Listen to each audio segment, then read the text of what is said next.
Bom dia a todos e a todas. Cumprimento o presidente Félix, o presidente Pedro Cunha Lima, o ministro Marcos Pontes, a todos os secretários, a todos os participantes que estão aqui presentes, e em especial a comunidade científica, representada na presença do professor Ildeu de Castro e do Luiz Davidovich.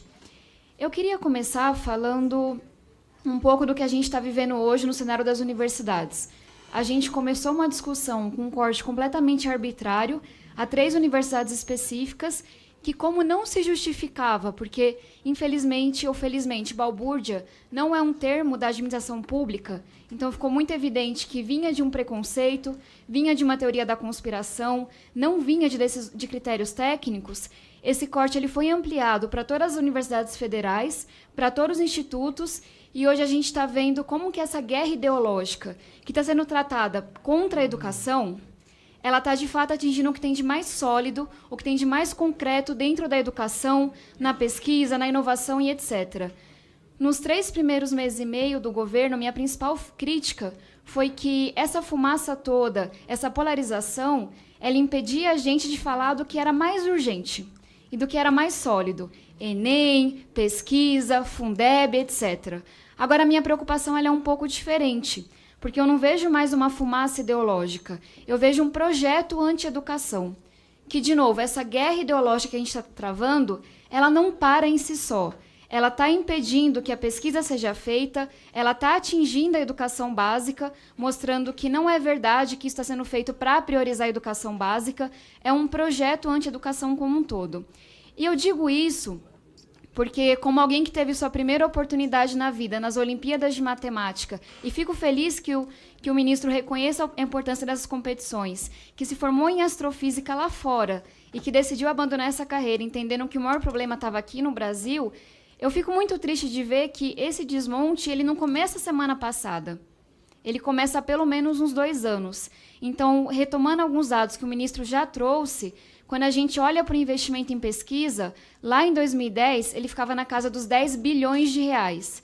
Em 2017, foi para 4,8 bilhões, mais da metade. Em 2018, 1,4 bilhões. E no mês passado, a gente tem um congelamento dos 42%. Então, fica mais evidente o que está acontecendo com o que aconteceu na última semana, mas isso está um curso já há algum tempo, e é muito grave. E como a gente já conversou aqui, mas eu acho importante retomar, a gente está falando não só de condições de trabalho, mas de remuneração também. Então, não é só a fuga de talentos, porque algumas pessoas não têm a opção de ir para fora fazer pesquisa. São diversos pesquisadores, pesquisadoras, centros seríssimos de pesquisa que estão completamente abandonados.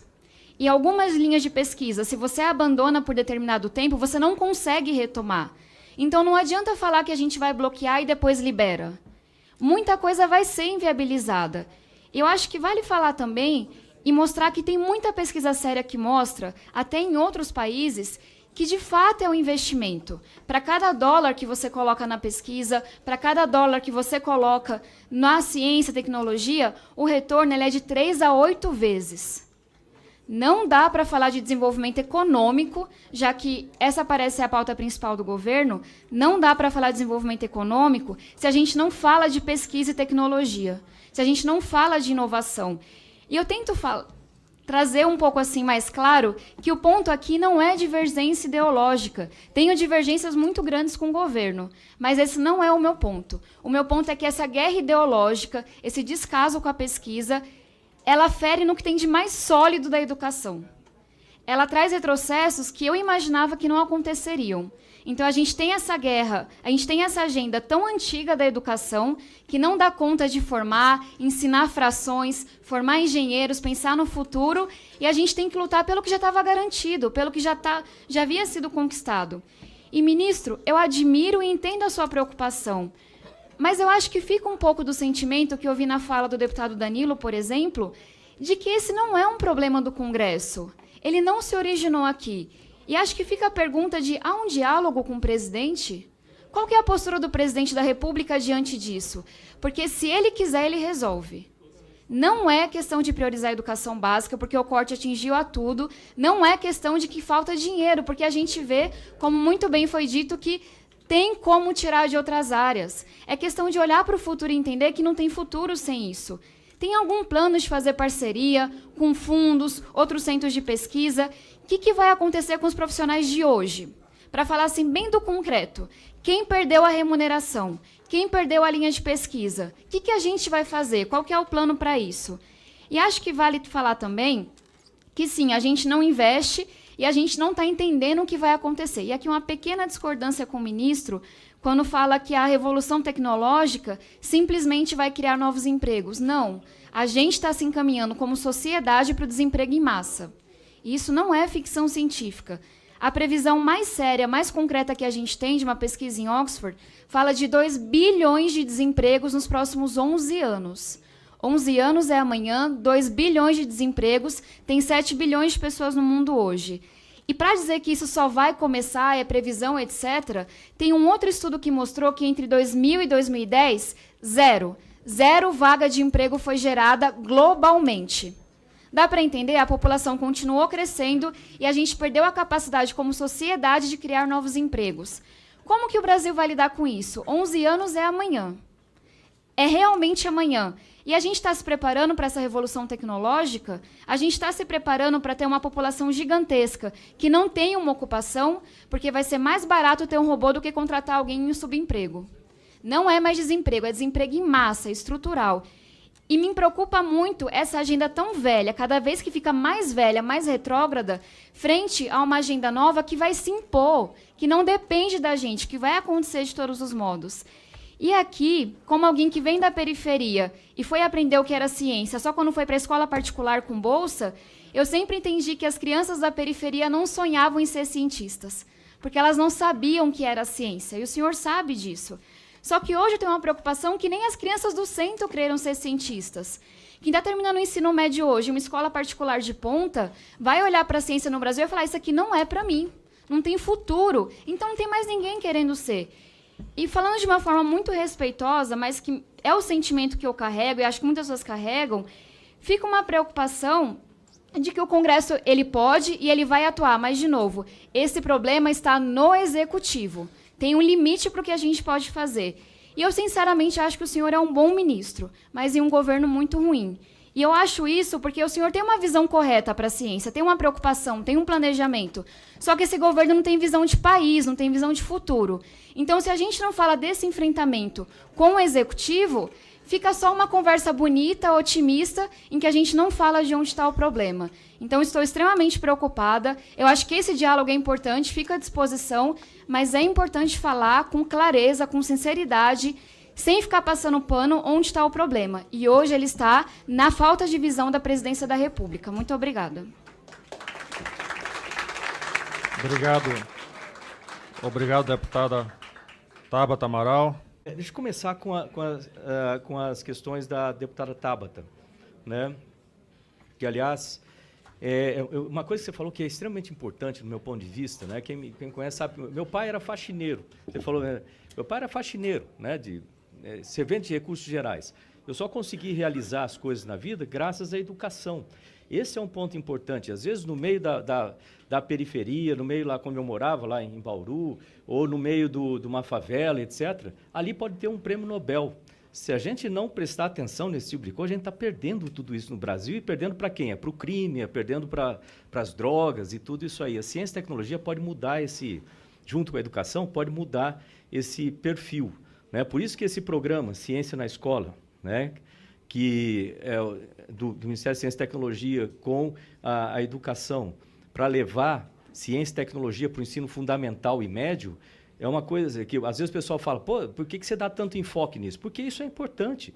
Porque se a gente não preparar essa garotada, não levar para a direção correta agora, esquece, a gente não vai ter outra chance no futuro. Então, é importante levar em conta isso. A gente tem problemas grandes, tem lá no topo, no orçamento do CMTQ e tal, mas a gente não pode esquecer que aqui a gente está construindo a base com essa criançada.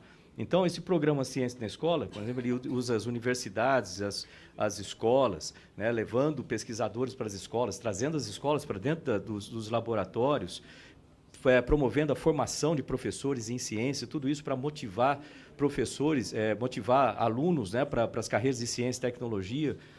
Agora, como foi falado aqui, e é importante citar, isso é um sistema, é tudo conectado. Então, a gente precisa... Como é que eu vou motivar esse jovem? Tá certo? Ele está trabalhando lá com aprendizagem por projetos, que é muito bacana, é muito motivador para as crianças, a parte de ciência, tecnologia como um todo. Mas como é que eu vou motivá-los a ser pesquisador se o pesquisador está nessa, vamos chamar assim, nessa dificuldade, na pendura, vamos dizer, como a gente está agora? A gente precisa melhorar essas condições. Foi por isso que, junto com o próprio Marcelo, na Secretaria de Pesquisa, a gente colocou essa parte de apoio ao pesquisador. Está lá a professora, a doutora Zaira, está ali também, que é responsável pela área lá no Ministério, que é importantíssimo você dar esse incentivo, o prestígio ao pesquisador e melhorar as condições de pesquisa. Então, quando a gente está falando aqui de pedir orçamento, etc., eu estou repetindo isso um monte de vezes, não é uma coisa inútil. A gente precisa fazer isso, usar esse dinheiro público para melhorar essas condições de pesquisas. E aí vem uma interface, quando a gente fala agora da interface com as universidades, a gente tem laboratórios nas universidades, isso que me preocupa, a gente tem laboratórios nas universidades, a gente precisa melhorar e preservar as condições desses laboratórios. É importante levar em conta esse diálogo com as universidades. Eu tenho um diálogo aberto amanhã mesmo, eu espero que tenham vários reitores falando. A gente tem essa conversa, é importante essa conversa aberta, e do meu ponto de vista, visto aqui do meu foco de ciência e tecnologia, isso é importante. Eu sei que está todo mundo preocupado com a educação, tá? Eu também, todo mundo, né? Mas isso está no Ministério da Educação, né? Eu posso conversar, eu posso tentar ajudar nesse sentido, mas está lá no outro ministério. E a gente precisa melhorar as nossas focar, vamos dizer assim, na nossa questão de pesquisa, desenvolvimento, nosso orçamento para isso, que com isso eu acho que a gente acaba ajudando como um todo, né? Um pouco pensamento tanto pragmático, né, como o deputado falou, mas é importante a gente ter esse pensamento pragmático também. E a gente tem que ter esse diálogo, sabe? Eu converso com o presidente, eu converso com os outros ministros, eu explico a situação, né, nossa, e eu vou continuar fazendo isso. É importante que a gente tenha esse diálogo, como falou assim, não é só uma responsabilidade aqui, concordo, não é só do Congresso. Embora o orçamento, no final, acabe sendo votado aqui, a gente está com esse orçamento ruim, e a gente precisa melhorar o orçamento para 2020. Eu vou precisar ir muito da ajuda aqui. Então, eu vou vir quantas vezes for necessário aqui no Congresso para a gente conversar. Vou conversar com um a um, se necessário, para explicar todos. Eu gostei da gente poder fazer esse sentido de ter uma agenda prática, entendeu? Depois, uma agenda prática para a gente trabalhar junto. Onde que a gente... O Congresso pode fazer uma parte, eu posso fazer outra, eu posso conversar com o presidente, eu posso conversar com os outros ministros, mas é importante que a gente trabalhe juntos nesse sentido. Todo mundo quer o bem do Brasil, né? Acho que no final das contas, eu lembro, de novo, estou falando agora, lembrando aquela garotinha lá em Alcântara. Pô, a gente tem que pensar nisso aí, nas próximas gerações. O que a gente consegue fazer? Com relação ao desemprego, né, da tecnologia, esse é um assunto que me preocupa, eu penso bastante sobre isso. E o que acontece é assim, por exemplo, eu fui lá na ACAT. A ACAT fica em Florianópolis, né? É um tipo de uma instituição que faz como se fosse um incubador, mas com tudo bem. Como eu falei de centros de tecnologia aplicada, eu estou copiando um pouco lá a ACAT, que funciona excelente. E conversando com um dos empresários de lá, ele me falou o seguinte: olha, ele é um empresário de software, né? Eu tenho 200 empregos abertos há 2 meses e eu não consigo ninguém, né? O que isso me diz é o seguinte, de novo, a gente precisa ajustar nossa educação de forma que a gente prepare para o futuro, para as carreiras do futuro, né? Então, começar a preparar essa garotada toda para começar a trabalhar nessas carreiras que vão abrir. Então, algumas coisas vão fechar, outras vão abrir. Existe aquela preocupação da ocupação dos espaços humanos por máquinas. Mas isso ainda vai demorar um certo tempo, assim, até a nível grande, que eu imagino, para que isso aconteça. E o Brasil não pode ficar atrás. Porque se a gente não preparar o nosso pessoal aqui, a gente vai ter que acompanhar a tecnologia. A gente vai ter que, né, elevar a nossa tecnologia para a gente ser competitivo como país. E se a gente não acompanhar esse trend, vamos dizer, essa mundial, a gente vai ficar para trás nisso. E aí o que vai acontecer é que a gente vai servir como, colocando uma maneira muito drástica, assim, mas como... Por não ter o desenvolvimento tecnológico para acompanhar os outros países que têm desenvolvimento tecnológico, a nossa força de trabalho vai ficar como, entre aspas, trabalhando nos piores trabalhos que tem. A gente não pode entrar nesse ponto. A gente precisa melhorar a nossa formação dos jovens aqui para a gente ser protagonista para o exterior, e não o contrário.